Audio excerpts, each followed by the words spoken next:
Энэ оны эхний 5 сард гэр бүлийн хүчирхийлэл улмаас үлдэгдсэн 249 гэмт хэрэг бүртгэгджээ. Хохирсон иргэдийн 90.3% нь эмэгтэй, 9.6% нь эрэгтэй хүн байна.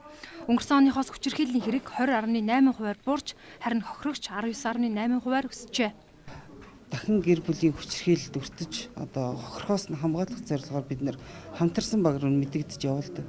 За энэ дээр хамтарсан баг маань цагдаагаараа дамжуулаад, өрхийн хэмжээгээр дамжуулаад нийгмийн ажилтнууд манаас дахин гэр бүлийн хүчирхийлэл үлдэгдэхээс нь урьдчилан сэргийлэх ажлыг бас тухайн хүн дээр тухайлсан арга хэмжээг бол зохион явуулдаг байна.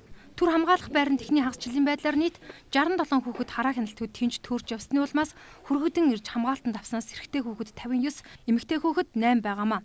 Гэр бүлийн хохирогчийн хамгаалах түр хамгаалах байрыг 2014 оноос ажилуулж эхэлснээр 6 дугаар сарын 9-ний байдлаар 338 гэр бүлийн насанд хүрсэн 177, 360 хүүхэд нийтдээ 537 иргэнийг хамгаалтанд авч хууль болон сэтгэл зүйн зөвлөгөө өгч эрүүл мэндийн тусалцаа үзүүлжээ.